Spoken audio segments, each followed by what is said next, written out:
अल्हम्दुलिल्लाह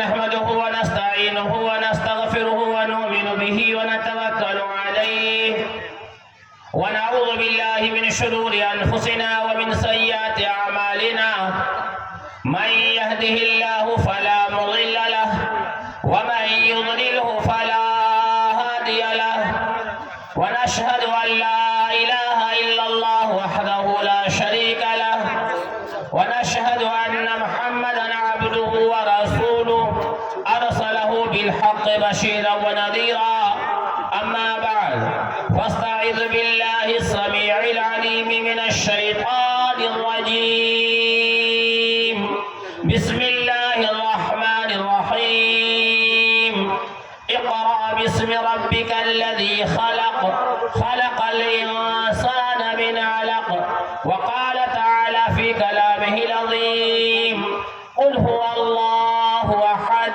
अल्लाहुस समद लम यलिद व लम यूलद व लम यकुल लहु कुफुवन अहद क़ाल नबी सल्लल्लाहु अलैहि वसल्लम बल्लिगू अन्नी वलौ आया सदक़ल्लाहुल अज़ीम।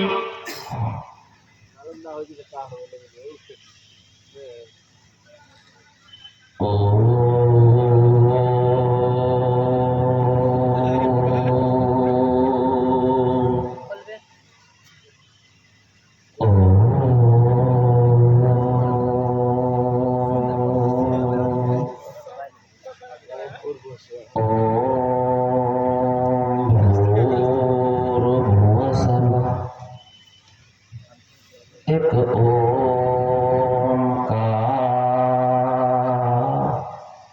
सतनाम करता पुरख निर्भय निर्वाण अकाल मूरत अजूनी सैभं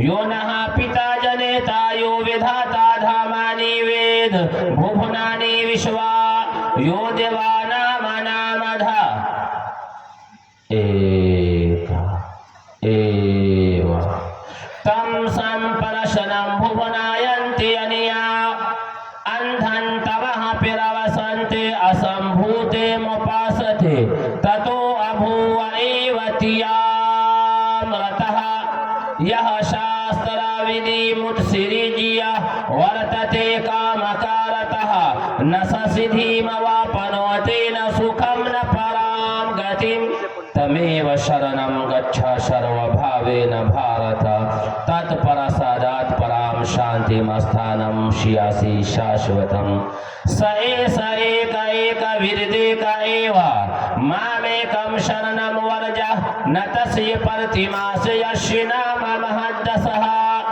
यो मा जमनादिं च मत्तलोकहेश्वरम् अशम्भूधस्य दिरिष्टपारूपी व्याकारुत् सत्यान्ति प्रजापतिः अश्रद्धा मनुतु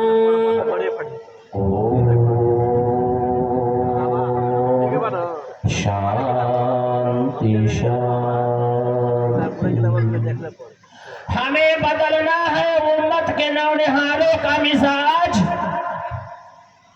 हमें बदलना है उम्मत के नौनिहालों का मिजाज।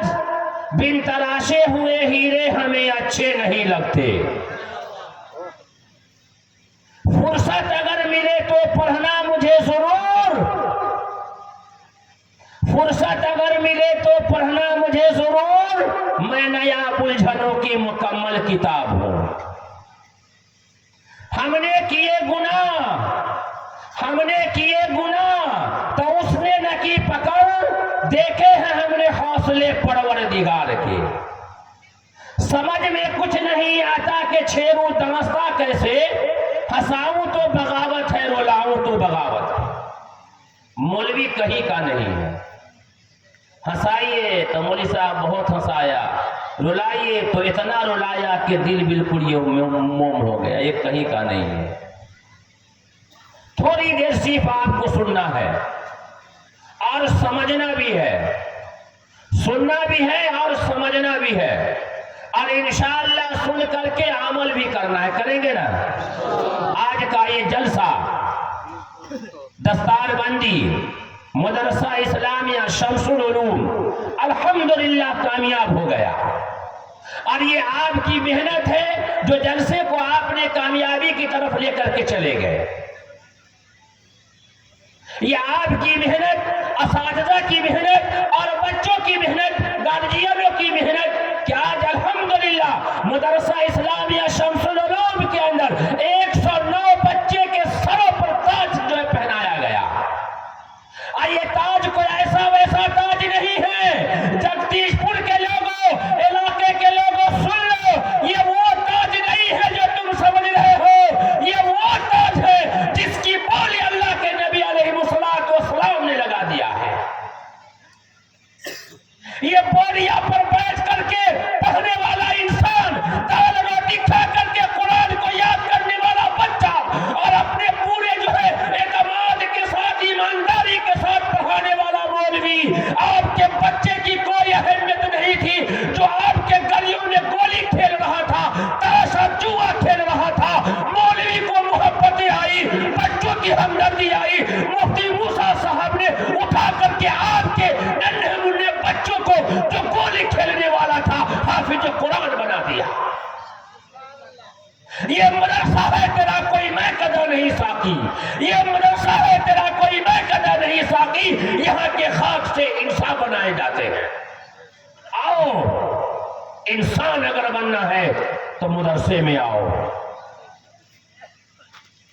इंसान बनना है तो मदरसे में आओ। इंसानियत का पाठ पढ़ाया जाता है।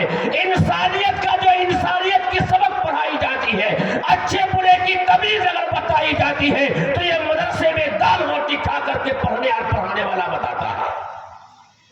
आज अगर तुम्हारे सरों पे टोपी है, तुम्हारे चेहरों पे दाढ़ी है, माँ के सर पे दुपट्टा है, तो ये मदरसे की देन है, ये उलमा की देन है, ये हुफाज़े किराम की देन है। अगर ये मदरसे न हो, तुम्हारे सरों से टोपी भी गायब हो जाए।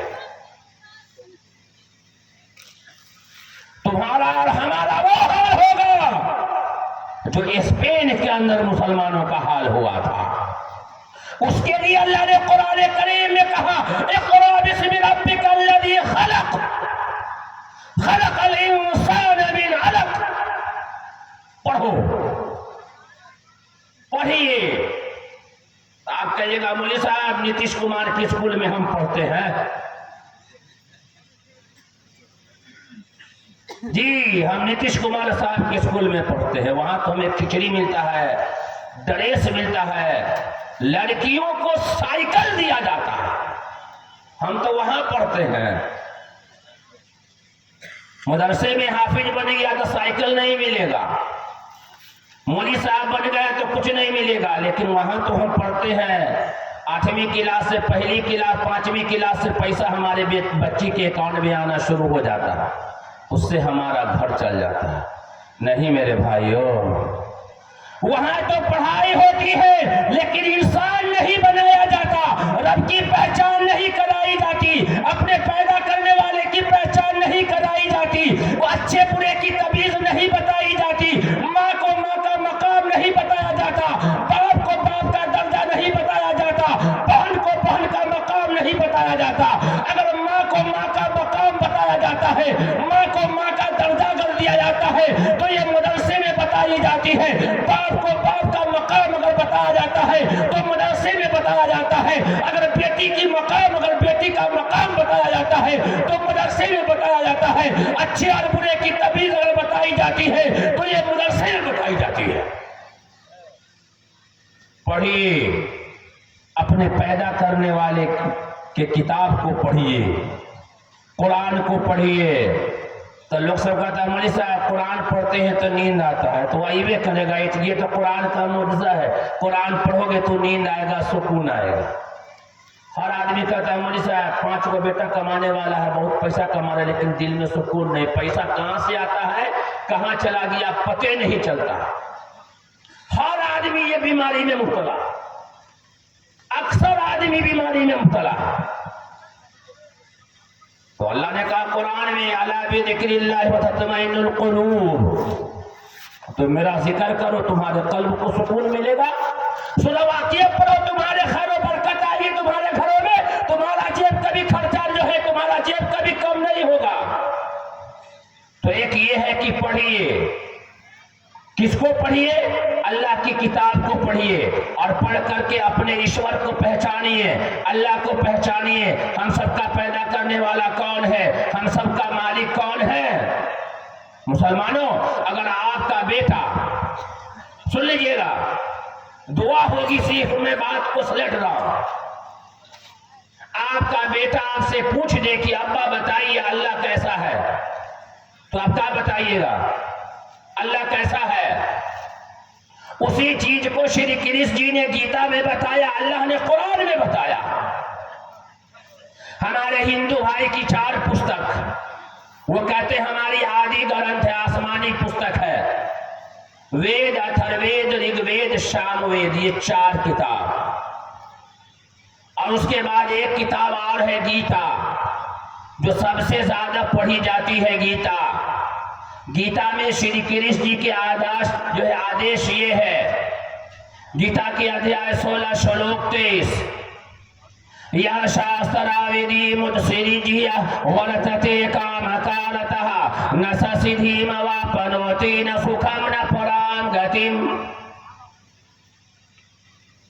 कि जो व्यक्ति, श्री कृष्ण जी कहते हैं, जो व्यक्ति इस धरती पर शास्त्र प्रमाण को त्याग करके, शास्त्र वेदी को छोड़ करके मनमानी जिंदगी गुजारता है, लोगों के साथ ऊंच नीच करता है, भेदभाव करता है, लोगों के साथ बुराई करता है, जुआ खेलता है, ताश खेलता है, शराब पीता है और बुराई करता है, पाप करता है, तो ऐसा व्यक्ति न इस दुनिया में सुख पाएगा, न सुखम न पराम गतिम, न प्राण निकलने के बाद सुख पाएगा।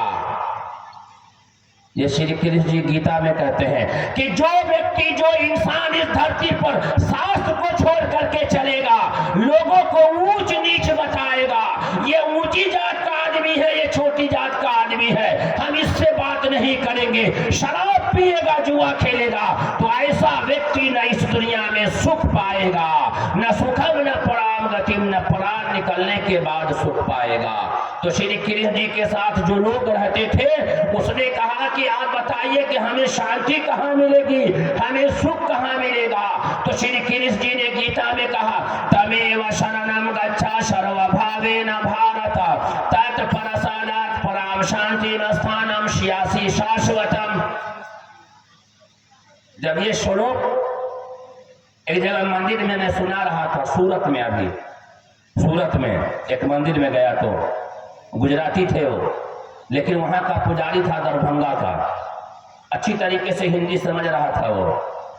जब उसको मैं सुनाया तो वो परेशान हो गया कि मौलाना मैं तो ये कभी जानता ही नहीं हूँ। तो हमने कहा कि फिर आप पूजा कैसे करते हैं? तो बोले कि मैं बॉम्बे में काम करता था, काम जब हमारा कम हुआ तो देखे कोई अच्छा रास्ता निकल जाए तो मैं मंदिर में आकर के रुक गया। हम मंदिर में आकर के जो है अपना काम शुरू कर दिया, हमें बहुत अच्छी कमाई हो रही है। तमेव शरणं गच्छ सर्वभावेन भारत तत्परसादात् पराम शांतिं स्थानं श्यासि शाश्वतम। श्री कृष्ण जी कहते हर प्रकार से तू उसके शरण में चला जा, जिसके शरण में जाने से हमें भी, तुझे भी शांति मिलेगी। लोगों ने कहा कि आप ईश्वर नहीं है, आप भगवान नहीं है, आप गॉड नहीं है। कहा कि नहीं, मैं गॉड नहीं हूँ, मैं भगवान नहीं हूँ, मैं ईश्वर नहीं हूँ। कहा कि अब तक के तो हम आप ही की पूजा कर रहे थे। कहा कि नहीं, तमेव शरणं गच्छ सर्वभावेन भारत, कि हर प्रकार से तू उसके शरण में चला जा। मैं तो ईश्वर का भक्त हूं, मैं तो ईश्वर की बात लोगों को बताने के लिए आया हूं। ईश्वर ने जो हमें ज्ञान दिया है वो ज्ञान बांटने के लिए मैं आया हूं, मैं ईश्वर नहीं हूं। तो लोगों ने कहा कि ईश्वर है कैसा, अल्लाह है कैसा? ईश्वर है कैसा, अल्लाह है कैसा? इसमें से कोई आदमी ऐसा है जो उठ करके बता दे कि अल्लाह है कैसा? हाथ उठाइए, कोई आदमी बता दीजिए इसमें से अल्लाह कैसा है। लगता है सब कुछ सांप सूंघ गया। यही है मुसलमान, इसी का नाम मुसलमान है, इसी का नाम इस्लाम। हम लोग को मानने वाले हैं ये लोग, जिसको ये न पता हो कि अल्लाह कैसा है, हमारा पैदा करने वाला कैसा है, ये नहीं मालूम। तुम्हारी औलाद, तुम्हारा बच्चा, तुम्हारी बीवी, तुम्हारी बेटी, तुम्हारी बहनें वार्ड मेंबर को पहचानता है, मुखिया को पहचानता है, यहाँ के विधायक को पहचानता है, यहाँ की समिति को पहचानता है, यहाँ से राशन वाले को पहचानता है, किराना दुकान वाले को पहचानता है, लेकिन ये नहीं पहचानता कि मेरा पैदा करने वाला कौन है। ये अफसोस का मकाम नहीं है कि हमारा अल्लाह है कैसा। पढ़िए, लिखना नहीं आता तो मेरे भाई पढ़ाकर हो जाएगी तेरी मुश्किल आसा, कुरान पढ़ाकर। हाँ, तो श्री कृष्ण जी से लोगों ने कहा कि पर बताइए अल्लाह है कैसा, ईश्वर है कैसा। तो श्री कृष्ण जी ने अल्लाह की पहचान कराई, ईश्वर की, गॉड की, अल्लाह की पहचान कराई। नंबर 1, वो अजन्मा है, अजन्मा, वो किसी से जना नहीं, वो किसी से पैदा नहीं हुआ। 1 नंबर 2, ईश्वर दिखाई नहीं देता, अल्लाह दिखाई नहीं देता। आपने कुरान करीम को यूज किया, नमाज ही पाबंदी से आपने पढ़ी, कभी आपने अल्लाह को देखा?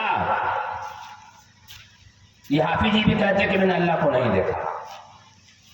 कोई भी आदमी ऐसा है जो बता दे मैंने अल्लाह को देखा? नहीं देखता। हजरत मूसा अलैहिस्सलाम है, पैगंबर है अल्लाह के, जलीलुल कद्र पैगंबर है। एक मर्तबा जलाल में आ गए, कहा अल्लाह का क्या? मूसा बहुत गुस्से में, क्या बात? कहा मैं आपको देखना चाहता हूँ। कहा कि मूसा इस फिराक में मत रहना, तुम मुझे नहीं देख पाओगे, तुम मुझे नहीं देख पाओगे। कहा कि नहीं, मैं देखूंगा ही, मैं आपको देखना चाहता हूं। अल्लाह ने कहा कि नहीं देख पाओगे। बहुत जिद किया मूसा अलैहिस्सलाम ने, कहा कि आ जाओ पहाड़ पर। हजरत मूसा अलैहिस्सलाम पहाड़ पर गए हैं। देखने से पहले अल्लाह की तजल्ली नाजिल हुई, हजरत मूसा बेहोश होते गिर गए। कुरान ने नक्शा खींचा, वखर्रा मूसा सईक़ा। अल्लाह दिखाई नहीं देता। नंबर 2, ईश्वर दिखाई नहीं देता। 1, वो अजन्मा है, वो किसी से नहीं जना, वो किसी से पैदा नहीं हुआ।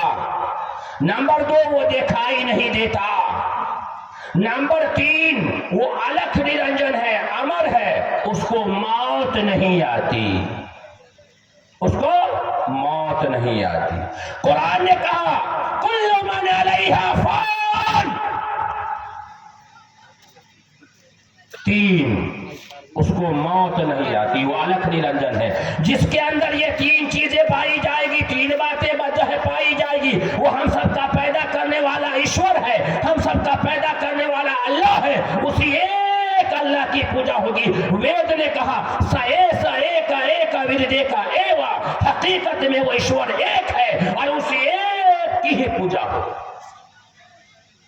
अल्लाह कुरान में कहता है कुल हुवल्लाहु अहद अल्लाहुस समद लम यलिद वलम यूलद वलम यकुल लहू कुफुवन अहद। कह दो कि वो अल्लाह एक है, अल्लाह अकेला है, अल्लाह कभी तना है, वो किसी से पैदा नहीं हुआ, न उससे कोई पैदा हुआ। लेकिन हम तो कुरान पढ़ते ही नहीं है। हम कुरान कब पढ़ते हैं? जब दादी मर जाए तब, नानी मर जाए तब, मियाँ बीवी में झगड़ा हो तब, ला कुरान खाओ कसम। और किसी को जिन्नात भूत पकड़े तब, ला कुरान भगाओ शैतान। और किसी की रूह न निकलती हो तो जल्दी हाफिज को बुलाओ, कुरान पढ़े, सूरह यासीन, बुढ़वा मर जाए। यही तो हमने किया कुरान से 4 बार। मियाँ बीवी में झगड़ा हुआ, अभी फिलहाल लाया, कुरान का कसम खा लिया, 3 तलाक दे दिया और कहा कि ना हमने नहीं दिया, हम कुरान की कसम खा रहे। लीजिए बात, डॉक्टर से इलाज कराया, सब कुछ कराना ठीक हुआ, चलो मौलवी साहब के पास, लाओ कुरान भगाओ शैतान। कुरान को समझ के पढ़िए, जिंदगी बदल जाएगी। अगर जिंदगी में इनकलाब ना आया तो तुम मेरे नाम पे थूक देना। ये कुरान है, पत्थर दिल को कुरान ने जिंदा किया है, पत्थरों को कलमा कुरान ने पढ़ा दिया है। हजरत उमर बिन खत्ताब है, ईमान नहीं लाने से पहले चले थे नबी को कत्ल करने के लिए। न रहेगा बांस न बजेगी बांसुरी, चले हैं तलवार लेकर के खत्म नबूवत को मिटाने के लिए। रास्ते में एक सहाबी मिलते हैं, कहाँ जा रहे हो? कहा कि जा रहा हूँ मोहम्मद को कत्ल करने के लिए। कहा अपने घर की खबर लो, पहले बहन और बहनों की। जब जाते हैं तो देखते हैं दरवाजा बंद है, अंदर से कुरान की आवाज आ रही है। दरवाजा खटखटाया, कहा कौन? कहा कि उमर।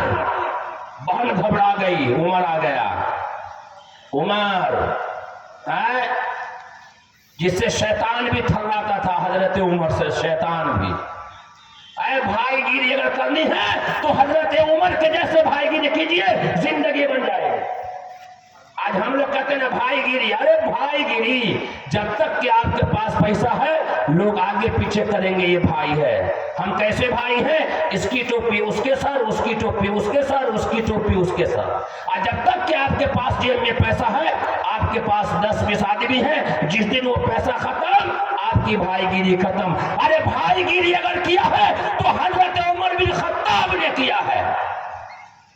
22 लाख मुरब्बा मील का अमीरुल मोमिनीन है। और भाईगिरी ऐसे किए कि हजरत आयशा भी थर्रा गई। एक जगह मदीना मुनव्वरा में या मक्का में गालिबन पर्दे का हुक्म नाजिल नहीं हुआ था। पर्दे का जो हुक्म नाजिल नहीं हुआ था, एक मदारी आया था खेला दिखाने के लिए, खेला दिखाने के लिए। हमारे यहाँ आता ना मदारी खेला दिखाने के लिए। कभी कभी देखिए जगदीशपुर बाजार पर छोटी सी बच्ची आएगी, उधर से रस्सी बांध दिया जाएगा, इधर से रस्सी बांध दी जाएगी और उस पर डुडुगिया बजा करके बच्ची उस रस्सी पे पार करती है। मदारी खेला दिखाता। एक मदारी खेला दिखा रहा था और पूरी औरतें बच्चे मर्द सब लोग वहां जमा थे। उस खेले में आकाए नामदार मदीने के ताजदार मोहम्मदुर रसूलुल्लाह सल्लल्लाहु अलैहि वसल्लम भी है और हजरत आयशा सिद्दीक़ा रज़ियल्लाहु ताला अन्हा भी है। हजरत आयशा नबी पाक सल्लल्लाहु अलैहि वसल्लम के कंधे पर अपना जो है दाढ़ी रखे हुई है, देख रही है। हजरत उमर उधर से आ रहे हैं। हजरत आयशा की नजर पड़ गई हजरत उमर पर। हजरत आयशा ने देख लिया हजरत उमर को। देखते ही कहते या नबी सल्लल्लाहु अलैहि वसल्लम भागिए। कहा कि भागिए। कहा कि क्या हुआ? कहा कि जल्दी भागिए। का क्या हुआ? कहा कि उमर आ रहे हैं, उमर। तो रसूलुल्लाह सल्लल्लाहु अलैहि वसल्लम ने कहा आयशा वो डब्बा है, इंजन तो यहाँ है, इंजन असल यहाँ है, भागने की जरूरत नहीं है। वो दबदबा था, भाईगिरी इसको कहते। तो कहा कि हजरत उमर जैसे दरवाजा खटखटाया तो कहा कौन? कहा कि उमर। अंदर कुरान की तिलावत हो रही है।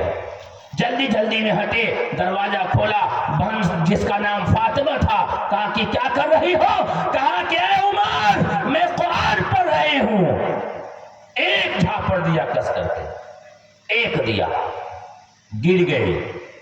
कहा क्या उमर, जिस माँ ने तुझे पैदा किया है उसी माँ ने मुझे पैदा किया है। मैं उसी माँ की बेटी हूँ। तुम मारते मारते थक जाओगे लेकिन मैं मार खाते खाते नहीं थकेंगी। क्यों? मैं मोहम्मद का कलमा पढ़ लिया है।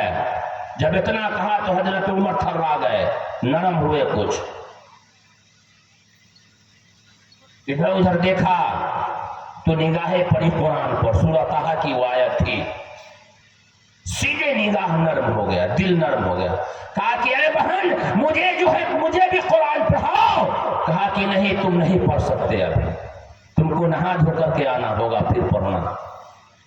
कहा कि नहीं पढ़ सकते हैं तो मुझे भी मोहम्मद सल्लल्लाहु अलैहि वसल्लम से मिला दो। उससे एक दिन पहले रसूलुल्लाह सल्लल्लाहु अलैहि वसल्लम ने दुआ मांगी थी, ऐ अल्लाह इस्लाम के लिए अबू जहल या उमर जिसमें से जो बेहतर हो, इस्लाम की बका के लिए उसके जिंदगी के अंदर इनकलाब ला दे। रसूलुल्लाह सल्लल्लाहु अलैहि वसल्लम के दरबार में हजरत उमर को ले गया। हजरत उमर ने कलमा पढ़ा, ला इलाहा इल्लल्लाह मुहम्मद रसूलुल्लाह। कुरान पढ़ा भी नहीं है, कुरान पे निगाहें पड़ी है। अल्लाह ने पत्थर दिल इंसान को मोम बना दिया और ऐसा बना दिया कि 22 लाख मील मुरब्बा मील का अमीरुल मोमिनीन बना दिया। हम तो कुरान पढ़ते ही नहीं है और पढ़ते भी है तो समझते नहीं है। की नमाज पढ़ा बुढ़वा सब, अल्हम्दुलिल्लाह रब्बिल आलमीन, तमाम तारीफ उस अल्लाह के लिए है। यहाँ पे वो किया और फजर की नमाज पढ़ के चला, अल्हम्दुलिल्लाह रब्बिल आलमीन, और खेत में जाकर के आरी ताम रहा, इधर की मिट्टी इधर मार रहा। पढ़ते तो न समझ में आता कुरान, अल्लाह की पहचान। तो श्री कृष्ण जी ने अल्लाह की पहचान कराई। नंबर 1 हुआ जन्मा है, नंबर 2 वो दिखाई नहीं देता, नंबर 3 वो अलख निरंजन है। जिसके अंदर ये 3 चीज पाई जाएगी वही हम सबका पैदा करने वाला अल्लाह है, वही हम सबका पैदा करने वाला ईश्वर है। उसी को वेद ने कहा सए सए का एक विरदे का एवा, हकीकत में वो ईश्वर एक है और उसी एक की ही पूजा होगी, उसी एक के सामने माथा टेकना है, उसी एक की जय जयकार करनी है। अब जो लोग मूर्ति की पूजा करते हैं, जब हम मंदिरों में जाते हैं और गश्तों में जाते हैं तो कहते हैं कि चतुर्वेदी साहब हम मूर्ति की पूजा नहीं करते हैं, वहां तक जाने के लिए हम सहारा लेते हैं कि वहां तक ईश्वर तक कैसे पहुंच जाए। हमको अच्छा टेक्निक है। हमका क्या भाई, हमारे पंडित जी ने कहा कि कंकर में है शंकर, यानी हर चीज में ईश्वर है, हर चीज में ईश्वर है, इसीलिए हम हर चीज की पूजा करते हैं। तो यजुर्वेद कांड नंबर 40 अध्याय नंबर 9 में लिखा है अंधन तमः पिरावसंते असंभूते मोपासते ततो अभूव एवतियामृतः। जो लोग पेड़ की, पौधा की, हवाओं की, सूरज की, मिट्टी की, आग की पूजा करते हैं वो घोर अंधकार में गिरेंगे, और उससे भी गहरे नरक में वो आदमी गिरेंगे जो अपने हाथ से बनाई हुई चीजों की पूजा करते हैं, यानी मूर्ति की पूजा करते हैं। वेद ने कहा न तस्य प्रतिमा से यस्य नाम महद्दसहा, उस ईश्वर की कोई मूर्ति नहीं है, उसका कोई ढांचा नहीं है। तो कहते हैं कि चतुर्वेदी साहब हर चीज में ईश्वर है, इसलिए उसकी पूजा करते हैं। हमका अच्छा, अब उसका जवाब क्या होगा? उसका जवाब क्या होगा? जवाब ये है, उसको समझाइए, बताइए ये क्या है भाई, ये क्या है? बोलिए ना आप लोग, ये क्या है? क्या है? माइक है। कंफर्म है कि माइक है? इसको किसने बनाया? इंसान। इसको किसने बनाया? बोलिए तो। किसी इंसान ने बनाया। ये माइक है, इसको किसी इंसान ने बनाया। बताइए, बनाने वाला इंसान जिसने इस माइक को बनाया है उसके जिस्म का कोई हिस्सा इसके अंदर है? तो इसके अंदर क्या है? बनाने वाले का क्या है इसके अंदर? उसकी कारीगरी है, उसका हुनर है। इसी तरीके से कायनात में जितनी भी चीजें बनाई गई है वो ईश्वर ने बनाया है, उसके अंदर ईश्वर नहीं है बल्कि ईश्वर की कारीगरी है। तो बनाने वाला बड़ा होता है कि जिसको बनाया गया है वो बड़ा होता है? बनाने वाला ना बड़ा होता है। तो पूजा छोटे की होगी कि बड़े की होगी? और सबसे बड़ा कौन है?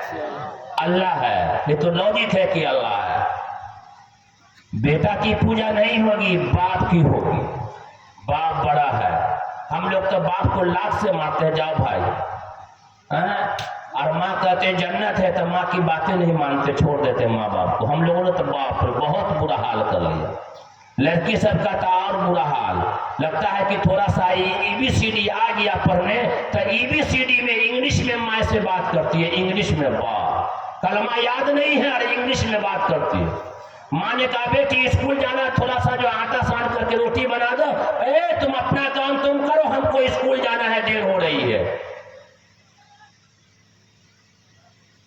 लड़का सबका वही हाल। बाप ने कहा कि बेटा मदरसा में चलो, मदरसा इस्लामिया शमसुरूम में चलो, कहा कि आप जाइए मैं जा रहा हूं। किताब लिया और जेब में रखा, बांस में चला गया, या तो फिर बेतिया चला गया फिल्म देखने के लिए। तो फिल्म देखने की जरूरत भी नहीं है क्योंकि हर आदमी के पास मोबाइल है, लूट किया देखते रहा। दे नेट जिंदाबाद।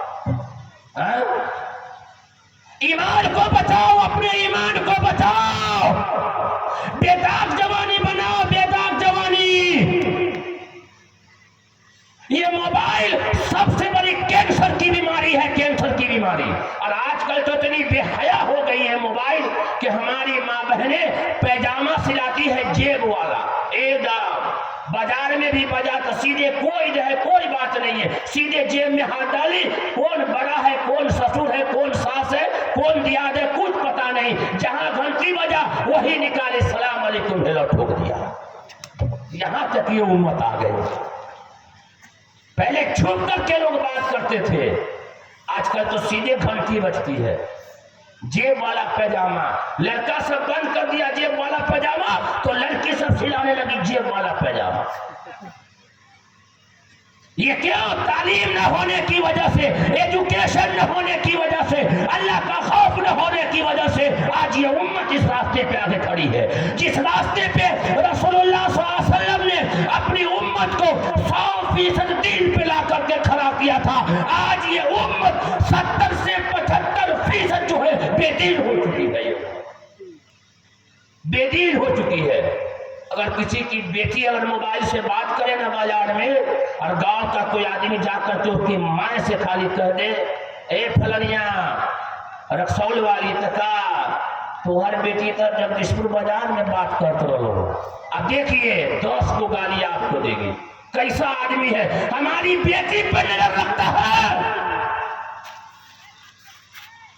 हमारी बेटी पे तुम नजर रखते हो, कैसा गंदा आदमी है। हमारी बेटी पे इल्जाम लगाता है, नहीं, तुम्हारी बेटी की इज्जत को ही, इज्जत की हिफाजत के लिए तुमसे कहा गया है।